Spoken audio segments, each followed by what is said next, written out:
السلام عليكم ورحمة الله وبركاته. اللهم صل وسلم وبارك على أفضل الخلق وعلى آله وأصحابه أجمعين.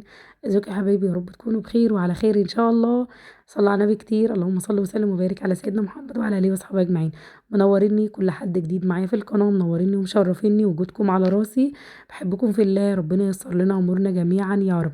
طبعا كده أنا بقى جيت لكم بيوم جديد وروتين جديد إن شاء الله هيعجبكم، وكله طاقة إيجابية، وإن شاء الله هتطلعوا مستفادين مني ومتشجعين جدا جدا. يلا بقى كده حطوا لي لايك يا حلوين، لايك لايك لميرو. واللي بيشوف قناتي لاول مره ما ينساش الاشتراك فيها وفعلوا الجرس عشان كل ما انزل فيديو يوصل لكم على طول.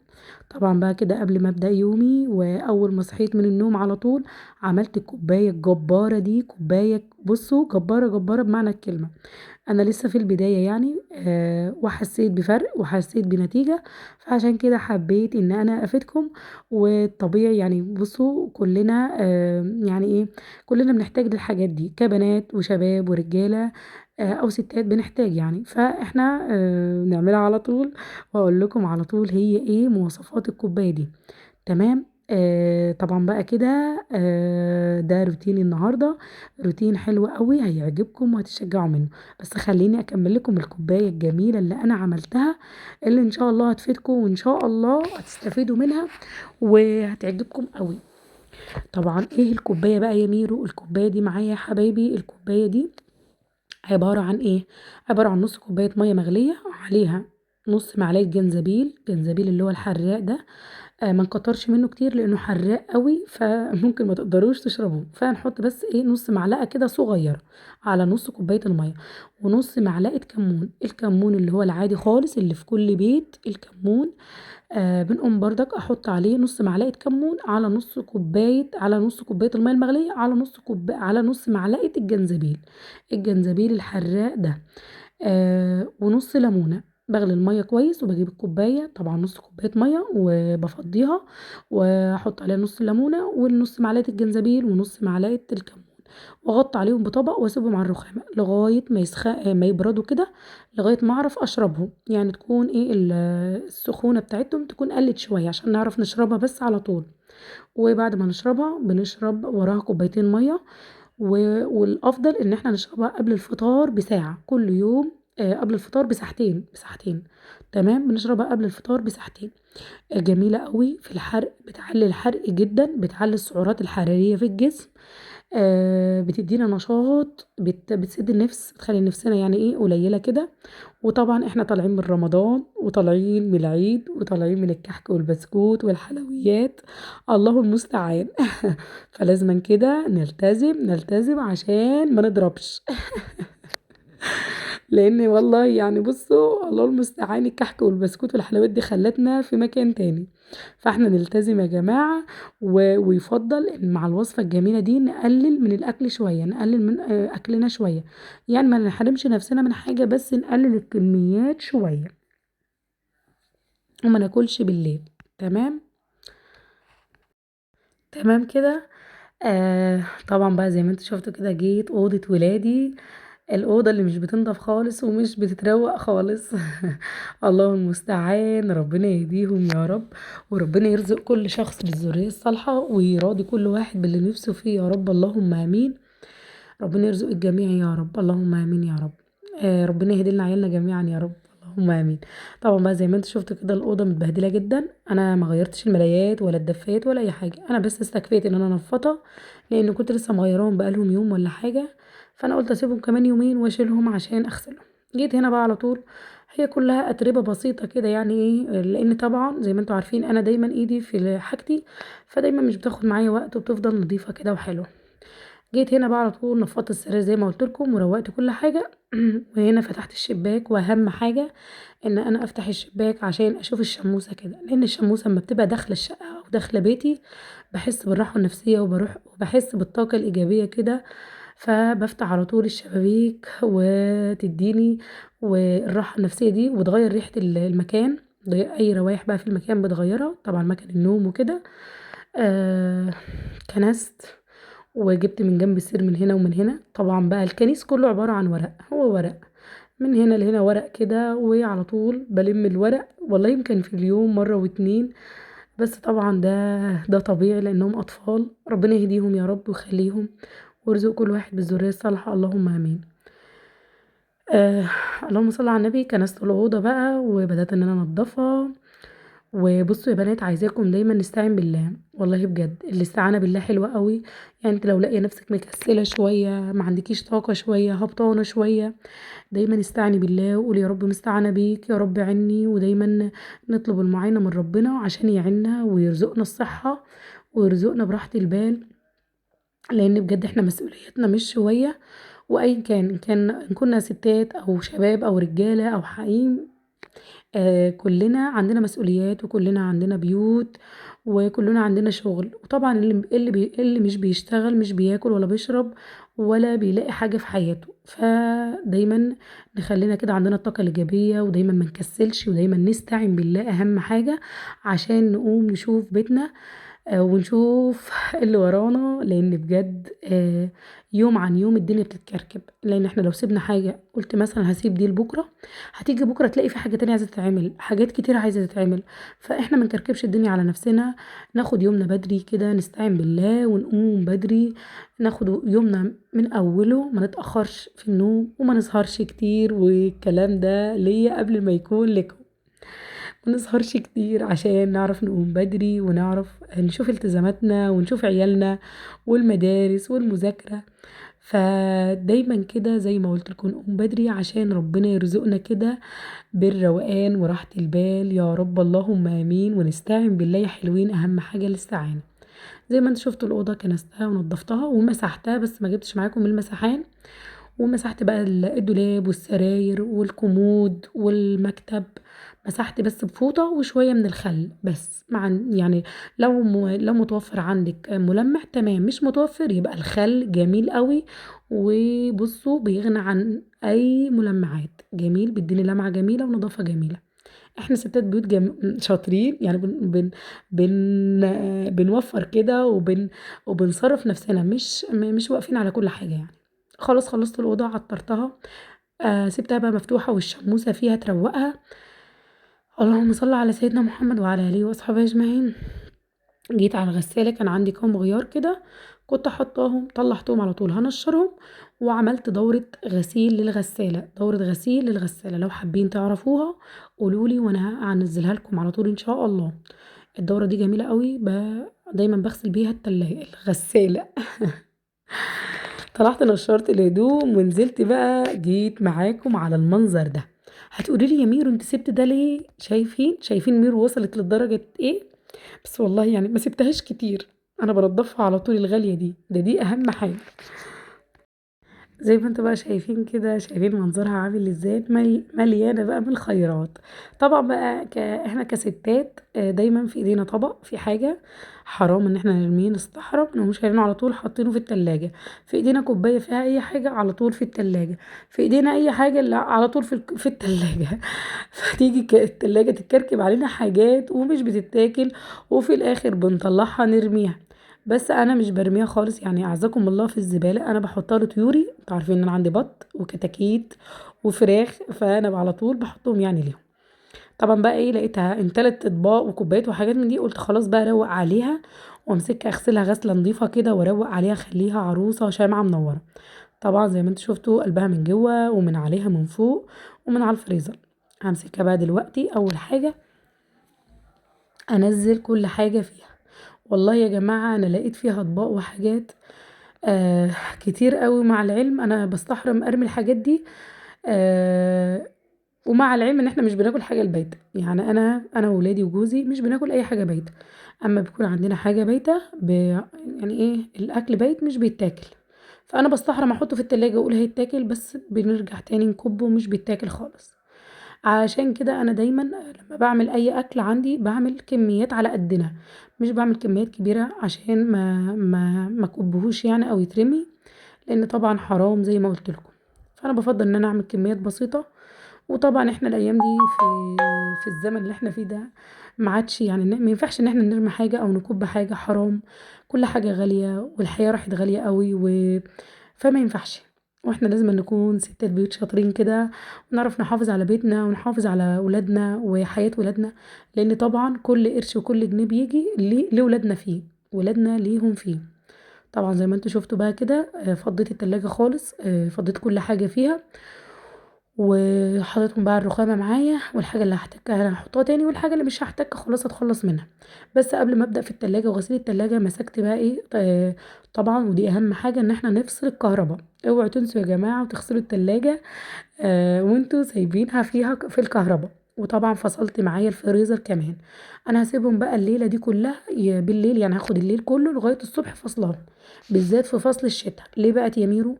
لازم نريح شويه التلاجة ونريح التبريد بتاعها، لانها طبعا بتاخد على طول شغاله، فده غلط. انا كانت عندي الفريزر كان بايظ، والشخص اللي جه صلحه لنا قال لي لازم تريحيهم في اليوم في الصيف ساعتين، في الصيف فصل الصيف ساعتين في اليوم. اما في الشتاء لازم ليله بحالها، لان طبعا الجو برد، وهما يعني الجو برد وسقعه، مش هيحصل لهم حاجه، الحاجه اللي فيها يعني. جيت على طول جبت بقى ايه، معايا طبق فيه شويه من الميه وشويه من الخل وشويه من البريل. تمام، غسلت التلاجة كويس قوي ونضفتها، وجيت على الفريزر من فوق كان نضيف معايا. انا دايما لما بيكون عندي بقى حاجه، او الفريزر ما فيهوش حاجه كتير، بطلع اللي فيه واغسله وامسحه وافرشه اكياس كده واسيبه. هو كان نضيف معايا، ما كانش محتاج حاجه، لان كنت لسه غسلاه قريب يعني، او مسحات قريب. يا دوبك جيت من على الباب من بره بس كده، برضك مسحته مسحه بسيطه.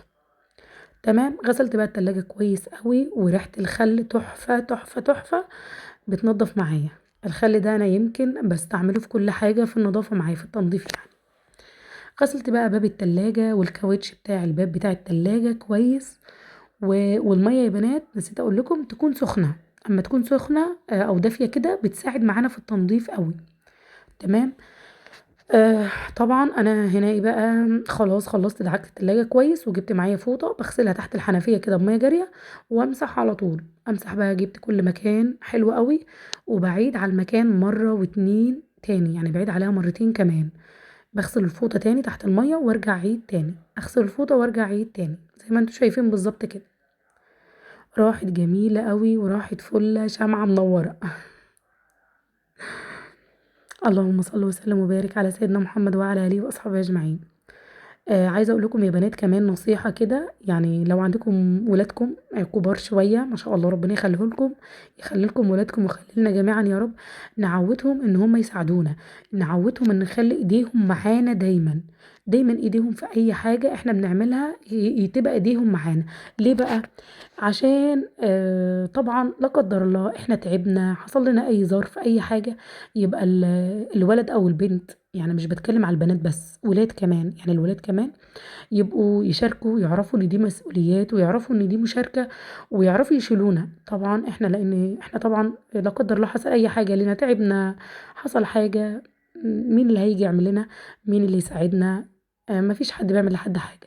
فالافضل ان احنا نعود ولادنا، نخليهم يتعلموا، نخليهم كل حاجة بنيجي نعملها نخليهم يشاركوا معانا فيها، دايما ايديهم معانا فيها.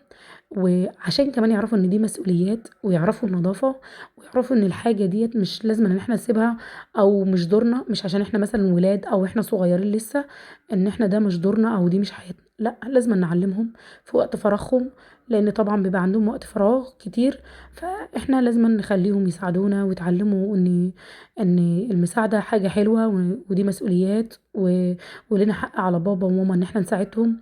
و... ودايما زي ما قلت لكم، تخلي ايديهم معانا. انا دايما مخليه ولادي ايديهم معايا في كل حاجة، والله بجد. يعني وانا هنا بغسل التلاجة بيناولوني، يعملوا حاجة، يعملوا كده واقفين معايا، بيشوفوني بعمل ايه، واحتجت حاجة منهم بيعملوها لي. و... واكتر الاوقات بخليهم يعملوا معايا حاجات كتير والله. فده نصيحة مني لكم. وده محدش يقول لي ده انت كده بتتعبي الاطفال او بتبهدليهم او بتعملي فيهم حاجة.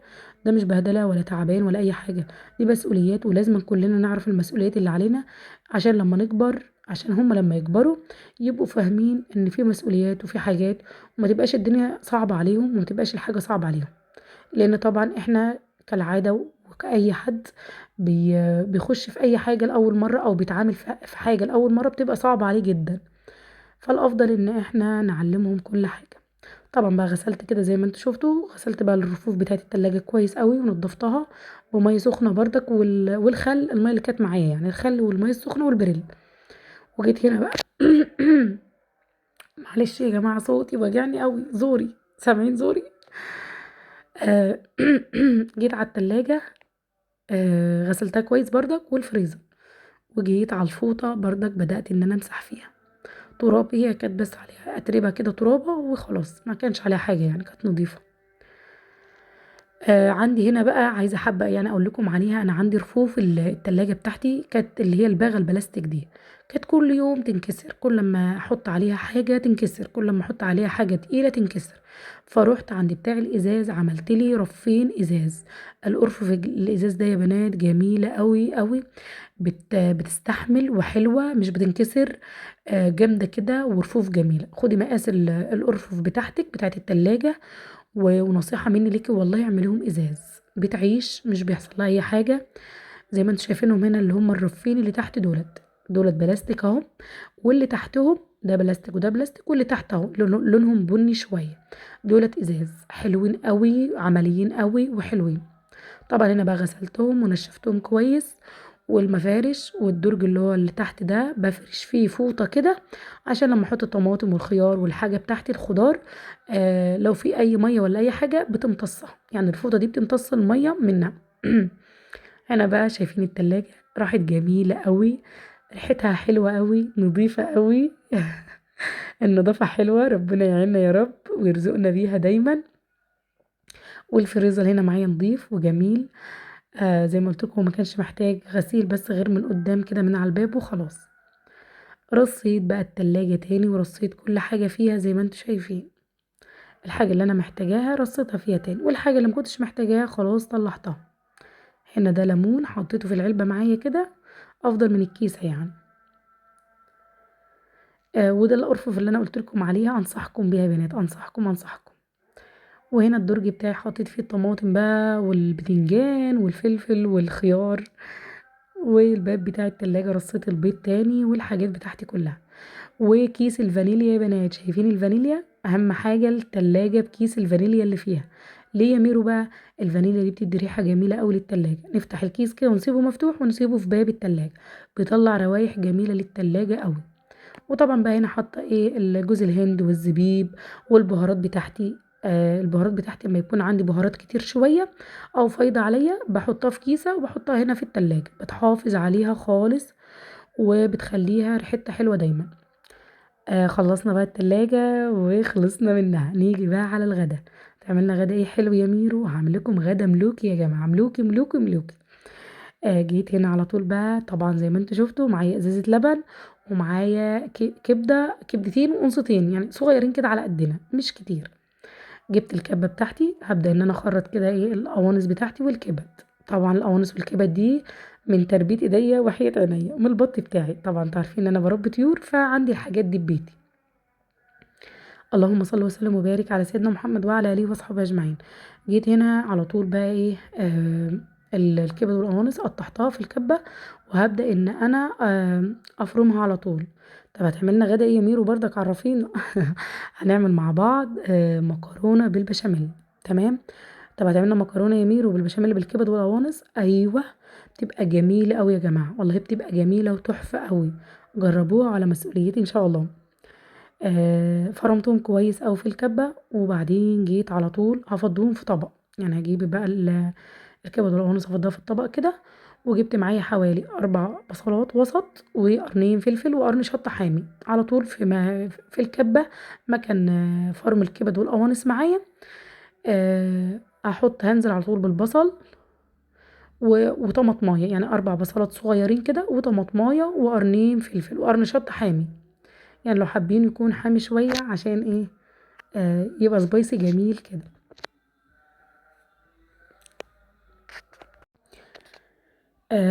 ما غسلتش الكبة خالص زي ما هي كده وافرم فيها على طول. اللهم صل وسلم وبارك على سيدنا محمد وعلى اله واصحابه اجمعين.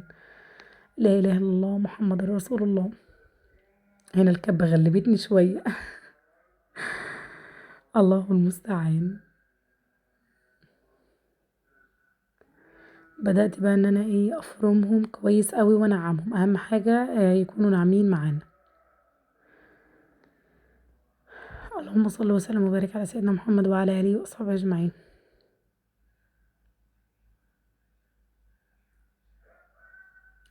هاجي بقى هنا على طول على البوتاجاز على طول. جيت هنا جبت معايا الطاسة، حطيتها على النار، هحط فيها معلقة من السمنة، اي نوع سمنة تحبيه.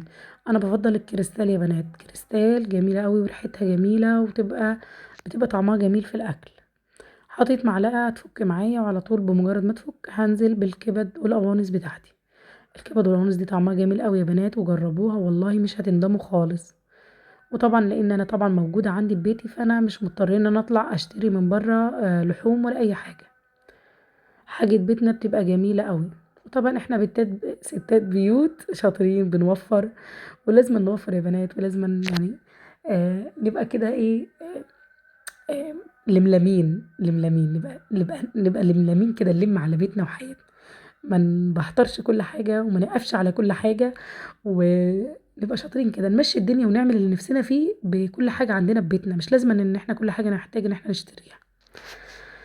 طبعا حطيت بقى السمنة ساحت معايا او فكت، ونزلت على طول بالكبد والقوانص بتاعتي على طول. شوفوا راحت اكنها لحمة مفرومة زي ما انتم شايفينها كده. وجبت الحلة اللي هناك دي حطيت فيها مية تغلي بقى عشان المكرونة. تمام. انا هنا وقفت على البوتاجاز بعمل كل حاجة معايا مرة واحدة عشان اخلص على طول.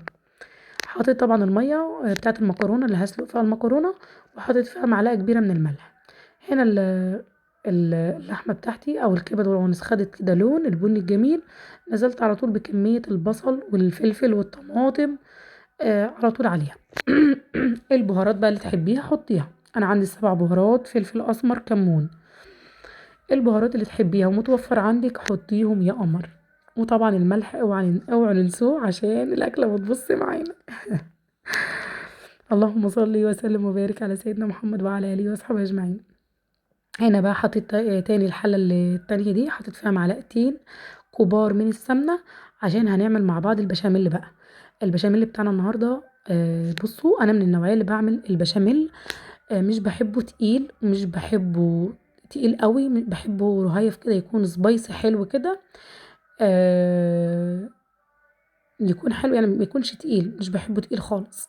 تمام. نزلت بمعلقتين سمنه عليهم معلقتين دقيق بس. بدأت ان انا اقلب فيهم، هياخدوا معايا كده اللون، حاسه ان هم لونهم ادى ان هو بقى اصفر كده. بنزل على طول بكميه اللبن بتاعتي او الحليب. تمام. عندي الحليب ده كنت غالياه قبل كده، بس ما كانش عندي اكياس اللي هي اكياس التلاجة ان انا احطه فيها. فبصراحة قلت ازازة بلاستيك عندي فضيته فيها تاني. احنا بنصرف نفسنا يعني. فهو مغلي، لبن مغلي ونضيف يعني، فاهم حاجة نكون غاليين. تمام. اللهم صل على النبي عليه افضل الصلاة والسلام. نزلت على طول بقى باللبن بمجرد ما الدقيق والسمنة خدوا اللون الجميل. ونزلت على طول زي ما قلت لكم باللبن. بفضل اقلب فيه، مش ايديا مش بتطلع خالص من البشاميل عشان ما يكلكعش معايا، عايزينه كده يبقى جميل. آه ما يكلكعش معانا ويعمل كتل يعني. نزلت بالفلفل الاسمر بس وملح بس، مش بحط اكتر من كده البشاميل. وهنا كان عندي شويه من الشوربه وده اختياري، حابه تعمليها تمام، مش حابه خلاص. كان عندي شويه من الشوربه بحب ازودها بقى للبشاميل، بتخليه بصوا جميل قوي قوي. بيبقى فيها نسبة دهن كده، وبتخلي البشاميل اللي معانا جميل. حطيتها بقى تفك، كانت معايا في التلاجة، حطيتها تفك على النار. وعلى طول هنزل بمجرد ما تفك هنزل بشوية منها، مش هنزل بالكمية كلها، عشان البشاميل اللي معايا ما يبقاش رقيق قوي. انا عايزاه يكون حلو كده، ولا رقيق قوي ولا تقيل قوي.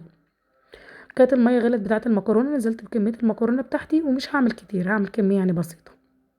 هعمل صينية كده على قدنا صغيرة عشان برضك ما نكبهاش زي ما قلنا، نعمل كمية تكفينا اليوم بس. ده نزلت بقى بكمية الشوربة بتاعتي، يعني نزلت بنص الكمية زي ما قلت لكم.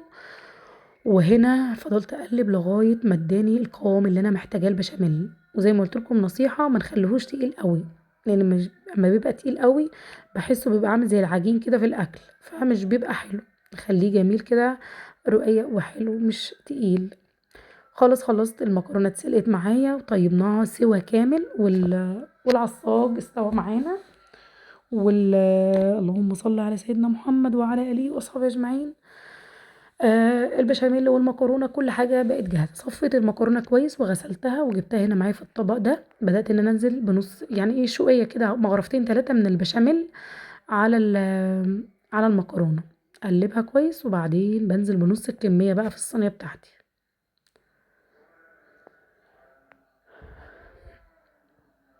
هاحط بردك مغرفتين كده أو كبشتين بشاميل على على المكرونة، شايفين البشاميل مش باين خالص إزاي في المكرونة؟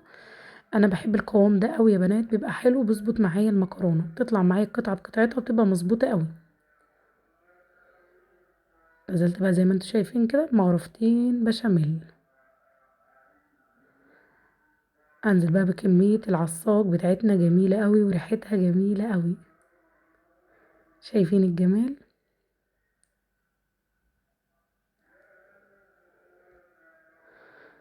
باحبكم في الله، ربنا ييسر لنا أمورنا جميعًا يا رب. كنتوا وصلتوا معايا حلوين لحد هنا من الفيديو، ما تبخلوش عليَّ في اللايك الحلو بتاعكم، ما تبخلوش عليَّ.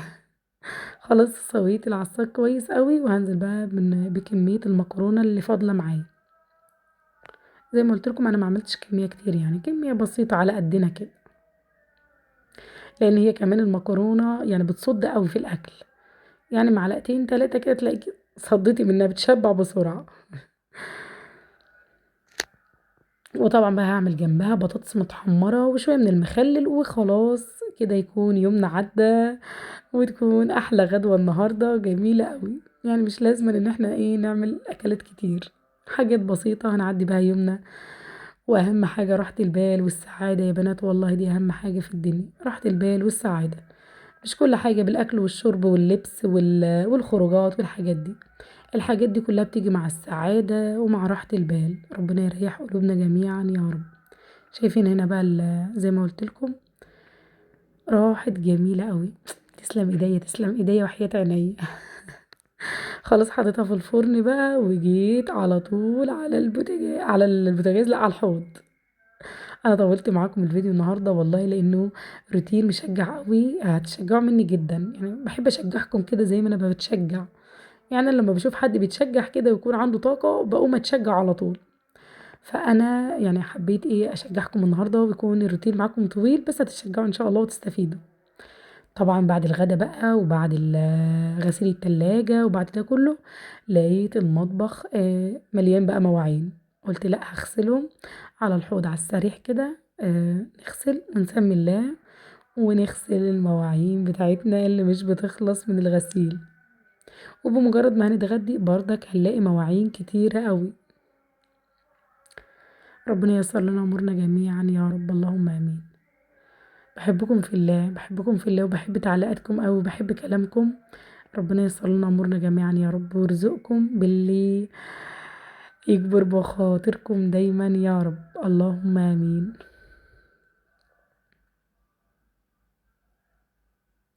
صوتي تعبني قوي يا جماعة والله، صوتي يعني انتوا ممكن تكونوا واخدين بالكم من أول الفيديو كده، يعني واخدين بالكم من صوتي تعبني خالص ووجعني مش عارفة من ايه. أخدت حبوب وأخدت أدوية بس مش عارفة مش راضي يظبط خالص، فادعولي بقى ربنا يشفيني ادعولي.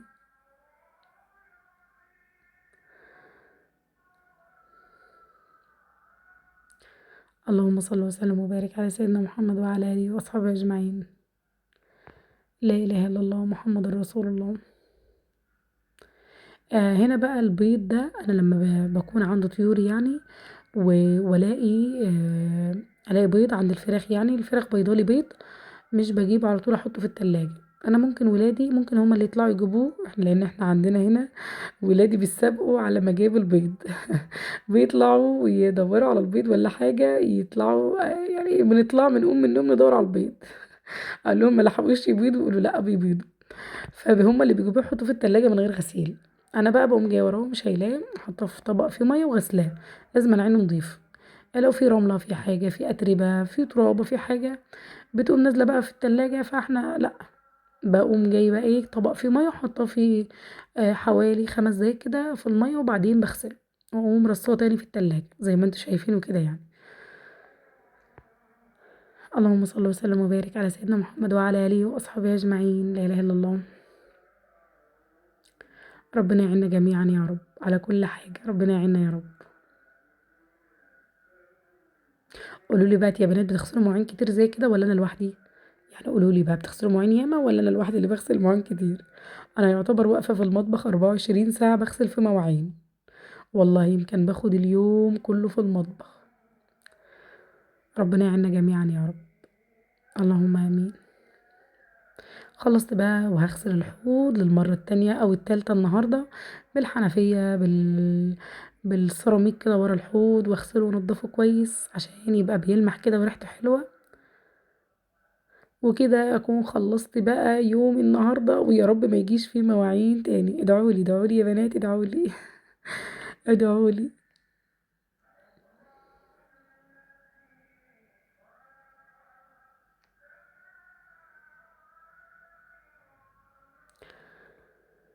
خلاص خلصت، اجيب بقى البطاطس اللي هنحمرها مع بعض ويكون كده خلصت غدانا النهارده. شوفوا بقى انا شطوره ازاي. يلا كده قوموا شجعوا وخلصوا اللي وراكم بدري عشان يبقى لنا وقت كده نقعد فيه ونستقر فيه. كده بقى خلصت صينيه المكرونه القمر الجميله التحفه دي، شايفين الجمال؟ والله جميله قوي، تسلم ايدي تسلم ايدي. وما كلفناش نفسنا وما جبناش حاجه من بره، كل حاجه كانت موجوده ببيتي. ال- اللحمة كانت موجودة ببيتي المكرونة حاجتي ببيتي، فالحمد لله. ربنا يجعلنا كده دايما يا رب من المدبرين مش من المبذرين، لأن المبذرين طبعا إخوان الشياطين. ربنا يجعلنا من المدبرين كده ويرزقنا يا رب الصحة والعافية، اللهم آمين. خلاص طلعت بقى من الفرن، كنت سبتها هدت شوية عشان ما أعرف أطلعها قطعة بقطعتها، لأن لما بتبقى سخنة قوي مش بتطلع القطعة بقطعتها. بصراحة أنا بحبها بحبها سخنة، يعني بحب كده اما اجي ناكل المكرونة بالبشاميل تكون سخنة، ما تكونش باردة. بس طبعا على ما خلصت بقى المطبخ وخلصت كده شوية حاجات كانت ورايا، سبتها هدت شوية، وكمان عشان تطلع القطعة بقطعتها. بدأت هنا بقى ان انا اخرطها القطع اللي انا محتاجاها. شايفين بقى الجمال ده؟ شايفين الجمال؟ تسلم ايدك يا ميرو، تسلم ايدك. ايه القمر ده؟ شايفين بقى الجمال ده؟ جميلة قوي وريحتها كانت تحفة قوي. وطبعا ما خلتهاش خدت لون من تحت احمر جامد عشان ما تلزقش مني، يكون لون بس بسيط كده من تحت، وعشان اعرف اطلعها الخرطة بخرطتها، يعني ما تحمرش ما تاخدش لون زيادة من تحت من قعرها من تحت.